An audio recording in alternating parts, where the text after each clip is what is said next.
anak-anak semua, di video pembelajaran kita kali ini, kita akan sama-sama membahas dan mempelajari mata pelajaran IPAS untuk kelas 6 kurikulum Merdeka. Yaitu kita akan sama-sama belajar di bab 1, bagaimana tubuh kita bergerak. Di bagian topik A, rangka, sendi, dan otot adalah aktor di balik bentuk tubuh kita. Nah, anak-anak, pembelajaran kita kali ini ada di halaman 1 sampai halaman 9 di buku kalian. Nah, sekarang apakah anak-anak sudah siap? Kalau sudah siap, yuk kita langsung saja mulai pembahasannya. Perhatikan baik-baik ya. Yuk kita baca percakapan teman kita. Lihat, ulat di daun itu berpindah ke daun yang masih utuh. Wah, betul. Dia memakan daun yang baru. Dia berjalan menggelikan. Anak-anak semua, di bab 1, bagaimana tubuh kita bergerak ini, kalian akan berpikir apa yang membuat kalian bisa bergerak, apa yang membuat kita atau hewan bisa berpindah tempat, dan bagaimana kita bisa menekuk kaki, menekuk tangan, dan menggerakkan jari-jari. Nah, pembelajaran kita kali ini akan mencari tahu bersama-sama bagaimana tubuh kita bisa bergerak. Adapun tujuan pembelajaran di bab 1 ini anak-anak, yang pertama, mengidentifikasi organ tubuh yang berkaitan dengan sistem gerak. Yang kedua, menjelaskan cara tubuh kita bisa bergerak. Yang ketiga, mengenal sistem saraf yang mengendalikan tubuh kita. Nah, sedangkan tujuan pembelajaran kita pada topik A kali ini anak-anak, yang pertama, anak-anak dapat mengenal rangka, sendi, otot, dan fungsinya. Yang kedua, anak-anak mengetahui bahwa ada beberapa jenis tulang yang menyusun rangka tubuh kita, jenis sendi, dan jenis otot. Dan yang ketiga, anak-anak dapat mendemonstrasikan bagaimana rangka, sendi, dan otot menjalankan fungsinya. Inilah tujuan pembelajaran kita pada topik A kali ini. Mari kita mulai. Topik A, rangka, sendi, dan otot, aktor di balik bentuk tubuh kita. Nah, di sini ada beberapa pertanyaan esensial yang wajib kalian jawab. Untuk itu, yuk kakak akan bantu ya. Kita mulai dari pertanyaan nomor 1. Apa itu rangka, sendi, otot, dan saraf? Jawabannya, rangka merupakan alat gerak pasif dalam tubuh manusia karena sifatnya hanya sebagai tempat melekatkan otot. Fungsi rangka diantaranya memberi postur tubuh, melekatkan otot, pelindung organ-organ bagian dalam yang lunak, bekerja secara simultan dengan otot dan sistem saraf. Sendi adalah penghubung antar tulang yang membuat tulang dapat digerakkan. Sementara persendian adalah hubungan antar tulang-tulang yang membentuk sistem gerak pada manusia. Kemudian otot ini anak-anak sebagai alat gerak aktif. Otot bekerja sama dengan tulang untuk bisa membuat kita bergerak atas perintah otak. Otot memiliki 3 jenis sifat, yaitu kontraktilitas, ekstensibilitas, dan elastisitas. Kontraktibilitas adalah sifat otot bisa memendek ketika kontraksi. Elastisitas adalah sifat otot bisa kembali ke ukuran semula. Sedangkan ekstensibilitas adalah sifat otot bisa memanjang ketika relaksasi. Yang kedua, untuk apa tubuh kita memiliki rangka, sendi, otot, dan saraf? Nah, fungsi rangka yang paling utama adalah untuk menyangga tubuh dan alat gerak. Rangka juga menjadi tempat melekatnya ligamen, otot, jaringan lunak, dan organ tubuh kita.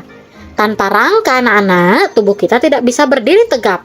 Selain itu, rangka yang dibantu oleh sendi dan otot dapat membantu manusia menggerakkan tubuhnya.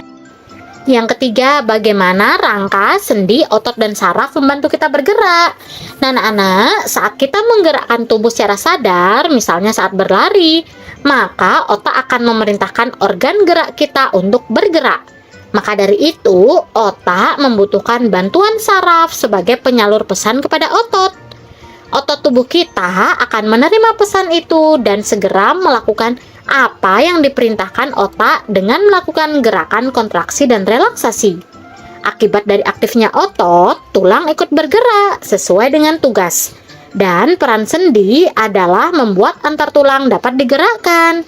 Nah, setelah proses tersebut, tulang kaki dapat bergerak dalam waktu yang sama. Nah, selama proses bergerak, rangka tubuh kita menjaga dan menopang tubuh agar tetap seimbang. Nah, yuk kita baca percakapan teman kita. Ian, kenapa dengan kakimu? Kamu masih bisa berjalan? Kakiku terkilir karena kurang hati-hati saat menaiki tangga. Bisa, tapi agak sulit karena rasanya sakit saat dipakai untuk berjalan. Anak-anak semua, pernahkah kalian mencoba mengambil benda hanya menggunakan keempat jari tanpa ibu jari? Coba pikirkan bagaimana jika salah satu kaki kita tidak dapat digunakan untuk berjalan. Bisakah kita berjalan dengan baik tanpa terjatuh? Kita dapat melakukan berbagai aktivitas karena mempunyai rangka tubuh yang dikendalikan oleh sistem saraf. Kerangka tulang memberikan bentuk pada tubuh manusia dan membantu untuk berdiri tegak. Kerangka juga menjadi tempat melekatnya otot-otot penggerak tubuh kita, sehingga kita dapat berjalan, berlari, melompat, dan melakukan gerakan. Selain itu, kerangka juga melindungi organ-organ lunak di dalam tubuh kita. Contohnya anak-anak, tengkorak kepala melindungi otak, serta tulang rusuk dan tulang dada yang melindungi paru-paru dan jantung. Manusia memiliki sekitar 206 tulang yang tersusun membentuk kerangka di dalam tubuh. Nah, setiap ujung tulang dihubungkan oleh yang namanya sendi. Sendi membuat beberapa sambungan tulang di tubuh kita dapat ditekuk dan diputar bergantung pada jenisnya. Nah, agar kalian semakin memahami bagaimana tulang, sendi, dan otot bekerja, lakukan aktivitas berikut. Nah, pada bagian mari mencoba ini membuat replika tangan. Ini kalian akan membuat bersama guru dan teman-teman kalian di sekolah ya, karena alat dan bahan nanti akan disediakan oleh guru maupun kalian sendiri. Nah, di sini ada beberapa pertanyaan setelah kalian melakukan percobaan. Yuk kita sama-sama menjawab di bagian yang nomor 10 ya anak-anak. Setelah melakukan percobaan sederhana ini, jawab pertanyaan berikut ini. Pertanyaan yang nomor 1 atau yang nomor A, 10A ya. Apa fungsi sedotan dalam percobaan ini? Fungsinya adalah menguatkan kertas agar kertas dapat mengikuti tarikan benang. Yang kedua, menurut kalian apa yang akan terjadi jika kita tidak menggunakan sedotan dalam percobaan ini? Nah, jika tidak menggunakan sedotan, maka seluruh bagian kertas akan menekuk dan boleh jadi terlipat. Yang ketiga, apa fungsi dari tali dalam percobaan ini? Tali berfungsi untuk menarik replika jari. Yang D, apakah replika tangan dapat bergerak jika kita tidak menggunakan tali? Nah, tanpa tali, replika tangan tidak dapat bergerak seperti yang diinginkan anak-anak. Nah, kita menemukan kosakata baru anak-anak. Yang pertama ada sendi. Sendi adalah tempat bertemunya dua tulang atau lebih agar tulang tersebut bisa bergerak. Ada otot. Otot ini adalah bagian pada tubuh manusia dan hewan yang berfungsi menggerakkan bagian tubuh tertentu. Ada tulang. Tulang ini adalah bagian tubuh yang sangat keras yang berfungsi melindungi organ-organ penting dalam tubuh. Ada kata replika. Replika ini adalah tiruan. Nah, kemudian di bagian mari mencoba yang kedua ini kalian akan menyusun replika rangka. Ini juga kalian lakukan bersama guru dan teman-teman kalian di sekolah ya anak-anak. Nah, sekarang kita lanjut ke lakukan bersama. Nah, nama berkata ini juga kalian lakukan bersama guru dan teman-teman kalian. Di sini kalian akan praktek ya anak-anak. Nah, setelah melakukan percobaan, sekarang kita ke bagian mari refleksikan. Di sini ada beberapa pertanyaan yang wajib kalian jawab. Kita mulai mengerjakan dari soal yang nomor 1. Bagaimana menurut kalian jika anggota gerak kita tidak mempunyai sendi? Nah, jawabannya, jika anggota gerak kita tidak mempunyai sendi, maka tubuh akan kaku. Kita tidak dapat beraktivitas seperti saat ini. Yang kedua, apakah ada batasan dari gerakan yang bisa dilakukan tubuh kalian? Mengapa? Nah, jawabannya, tubuh kita memiliki batasan gerakan karena memiliki sendi yang berbeda-beda. Yang ketiga, apa yang akan terjadi apabila kita tidak memiliki tulang? Jawabannya, apabila kita tidak memiliki tulang, tentu saja kita tidak dapat memiliki bentuk tubuh yang kokoh dan tidak dapat melakukan berbagai aktivitas seperti saat ini. Yuk kita belajar lebih lanjut. Sendi dan otot. Anak-anak semua, tubuh kalian bisa melakukan banyak jenis gerak. Jenis jari tangan bisa menekuk, memegang, menulis, melempar, dan masih banyak lagi gerak lainnya. Nah, lengan atas bisa kita putar, tekuk, dan luruskan. Kaki juga dapat ditekuk dan diluruskan. Kita juga dapat menggunakan kaki untuk berjalan, berlari, melompat, dan masih banyak lagi. Nah, untuk dapat bergerak dan melakukan aktivitas sehari-hari, tubuh kita dilengkapi dengan sistem gerak yang terdiri atas kerangka, otot, dan sistem saraf anak-anak. Kerangka manusia tersusun atas tulang. Antara tulang yang satu dengan tulang yang lain dihubungkan oleh bagian yang disebut dengan sendi. Nah, berdasarkan jenis geraknya, sendi dalam tubuh dapat dibagi menjadi 3 bagian, yaitu yang pertama, sinartrosis atau sendi mati, atau dikenal dengan sendi fibrosa, yaitu sendi yang menghubungkan 2 tulang atau lebih yang tidak menimbulkan pergerakan. Contohnya, sendi antar tulang tengkorak yang disebut sutura dan sendi penghubung gigi dan tengkorak yang disebut gomposite. Jenis sendi yang kedua ada amfiartrosis atau sendi kaku, yaitu sendi yang memungkinkan pergerakan walau sifatnya terbatas. Contohnya, sendi pada ruas tulang belakang dan simfisis pubis pada pinggul. Yang ketiga ada diatrosis atau sendi gerak, atau dikenal dengan sendi sinovial, yaitu sendi yang memiliki cairan sinovial sebagai pelumas sehingga sendi dapat digerakkan. Contohnya sendi pada bahu dan lutut. Nah, ada 3 sendi anak-anak. Yang pertama, sendi mati, sendi kaku, dan sendi gerak. Nah, sekarang coba kalian perhatikan anak-anak. Saat kalian mencoba meluruskan lengan kanan, letakkan jari tangan kiri pada lengan kanan ke bagian atas. Kemudian, tekuk lengan kanan membentuk sudut 90 derajat. Apa yang jari tangan kiri kalian rasakan? Nah, saat kalian berlari, bagian betis belakang akan terasa tegang. Bagian yang terasa tegang tersebut merupakan otot yang membuat tulang-tulang kita bergerak. Otot mempunyai 3 sifat anak-anak. Yang pertama, kontraktilitas, yaitu otot bisa memendek ketika kontraksi. Yang kedua, ekstensibilitas, yaitu otot bisa memanjang ketika relaksasi. Dan yang ketiga, elastisitas, otot bisa kembali ke ukuran semula. Nah, anak-anak, kerangka merupakan alat gerak pasif. Bagian tubuh dapat bergerak karena terdapat otot yang merupakan alat gerak aktif. Nah, di dalam tubuh manusia terdapat 3 jenis otot. Yang pertama adalah otot polos. Otot polos merupakan jaringan yang terbentuk oleh sel-sel otot yang bentuknya seperti gelendong dengan bagian ujung meruncing. Mekanisme kerja otot polos ini digerakkan oleh sistem saraf yang bersifat otomatis. Nah, Nana bisa perhatikan ya, ini otot polos. Bentuknya otot gelondong seperti potong-potongan kayu, bekerja tanpa kita sadari.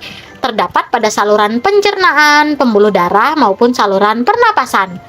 Saat bernafas, otot diafragma dapat mengembang atau mengempis secara otomatis tanpa kita perintahkan. Inilah otot polos. Kemudian yang kedua ada otot jantung. Sel otot jantung memiliki garis-garis terang dan gelap yang disebut lurik. Bentuknya silindris, memanjang dengan satu inti sel di tengah. Jadi bentuknya mirip otot polos, namun memiliki warna seperti otot rangka atau otot lurik. Otot jantung dikendalikan oleh sistem saraf otomatis. Nah, lihat ini cirinya ya. Bentuknya serabut dan membentuk anyaman antara serabut yang satu dengan serabut lainnya. Kemudian hanya terdapat di dinding jantung. Bekerja tanpa kita sadari, dan saat tidur, makan atau belajar, otot jantung tetap memompa darah ke seluruh tubuh. Selanjutnya, jenis otot yang ketiga anak-anak yaitu adalah otot lurik. Otot lurik memiliki garis-garis terang dan gelap, bentuk silindris memanjang.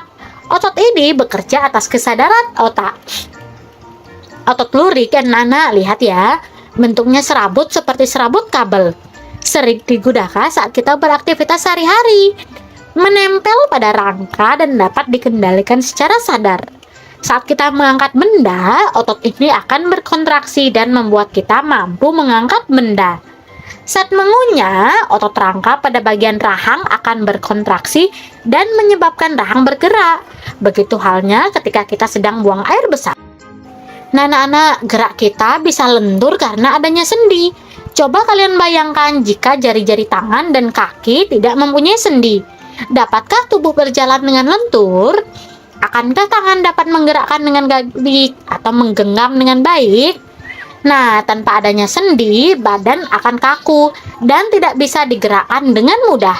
Seperti boneka kayu atau wayang yang dimainkan oleh dalang, karena sendilah kita dapat bergerak dengan leluasa. Nah, anak-anak, adapun berdasarkan arah gerakannya, sendi dapat dibagi menjadi 6 macam, yaitu sendi yang pertama ada sendi putar. Sendi yang memungkinkan satu tulang dapat melakukan berputaran terhadap tulang lain. Contohnya yang terdapat di antara tulang leher dan tengkorak, seperti saat kalian memutar kepala. Jenis sendi yang kedua ada sendi geser, yaitu sendi yang memungkinkan pergerakan tulang yang menggeser tulang yang lain. Contohnya sendi yang menghubungkan tulang-tulang di pergelangan tangan dan sendi pada ruas tulang belakang. Sendi yang ketiga ada sendi pelana, yaitu sendi yang dapat memberikan gerakan dua arah. Contohnya, sendi penghubung tulang pergelangan tangan dengan pangkal dari tulang ibu jari. Yang keempat, sendi engsel, yaitu sendi yang memungkinkan tulang bergerak menyerupai gerakan pintu dan bersifat satu arah. Hanya dapat diluruskan atau ditekuk. Contohnya, sendi pada lutut dan siku-siku. Nah, Nana bisa perhatikan di gambar ya, yang termasuk sendi putar itu. Kemudian sendi engsel yang ada di siku. Kemudian sendi pelana yang ada di mulai ibu jari. Kemudian sendi gulung. Jenis sendi yang kelima ada sendi gulung, yaitu sendi punya gerakan dua arah, bisa depan, belakang, atau kanan kiri. Contohnya sendi pada tulang rahang kalian. Yang keenam ada sendi peluru, adalah jenis sendi yang berbentuk seperti peluru. Sendi peluru memungkinkan bagian pinggul yang menyatukan tulang punggul, tulang panggul dengan tulang paha, sendi pada bahu yang menghubungkan tulang belikat dengan tulang lengan. Yuk ke bagian memilih tantangan. Di mana sendi berada? Nah, kalian sudah mempelajari macam-macam sendi dan jenis geraknya. Sekarang coba identifikasi sendi tersebut pada tubuh kalian. Nah, nanti tugas ini akan diberikan oleh guru kalian ya, dan kalian akan kerjakan bersama guru dan teman-teman kalian. Apa yang sudah aku pelajari pada topik A kali ini? Yang pertama, anak-anak, rangka, otot, dan sendi merupakan bagian-bagian tubuh yang memiliki peran penting dalam sistem gerak manusia. Yang kedua, rangka merupakan kumpulan dari tulang, berfungsi untuk membentuk dan menopang tubuh, serta melindungi organ-organ penting dalam tubuh. Yang ketiga, sendi adalah tempat dua tulang bertemu dan membuat tulang kita dapat digerakkan. Yang ketiga, yang keempat, otot melekat pada tulang dan membantu melakukan berbagai gerakan tertentu. Otot dapat meregang dan menegang sesuai dengan kebutuhan. Kita menemukan kosakata baru anak-anak. Ada rahang, adalah kedua bagian tulang baik di atas dan bawah dalam rongga mulut. Nah, anak-anak semua, berakhir sudah video pembelajaran kita kali ini. Nah, semoga dengan video pembelajaran ini anak-anak dapat memahami lagi pada materi ini anak-anak. Jangan lupa like, komen, subscribe, dan share juga ke teman-teman kalian anak-anak hebat. Thanks for watching. See you next time. Bye-bye.